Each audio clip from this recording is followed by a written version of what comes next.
نو هلته هره هستي چې دا هر شخصیت په خپل نوم یادېږي یا خپل بیکګراؤنډ باندې یادېږي خو په پښتو کې داسې نه ده په پښتو کې مونږه هر شخصیت چې دی دا د بابا په نوم یادېږي خوشال بابا خوشال بابا حمید بابا اویس نیکه اخوند درویزه بابا رحمان بابا څومره چې دي شخصیتونه دا د بابا په نوم ولې یادېږي دی لومبنی د دې بیکګراؤنډ دیني او بیا یو غربي میدان کې تکړی لکه احمد شاه بابا د شاعرۍ میدان کې تکړی لکه رحمان بابا I have first time have the honor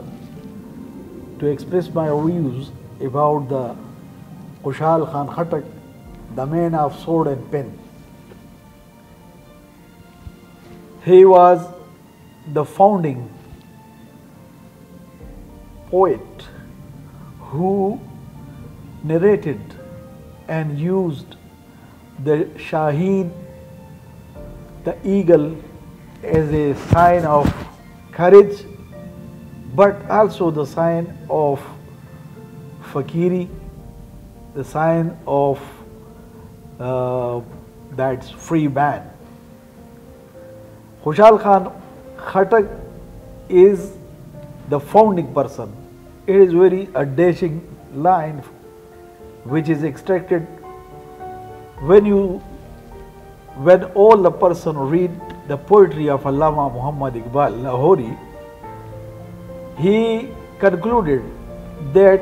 Allama Muhammad Iqbal used Shaheen as a symbol of courage, as a symbol of brave man, but he extracted these things from the poet of Allama, poems from the narration of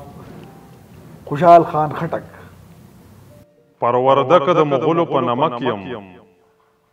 پروردک د مغولو په نمک یم د اورنګ د لاس هم لغری وډک یم په خپل نام او ننګ چې راشم لیونی شم په خپل نام او ننګ چې راشم لیونی شم خبردار کله په سود او زیان د لک یم په بلغشي ټوپک هیڅ وشتل نه یم په بلغشي ټوپک هیڅ وشتل نه یم که وشتل یم خو بیا په خپل ټوپک یم د افغان په ننګ مې وتړلې توره ننګیالې د زمانې خوشال خټک یم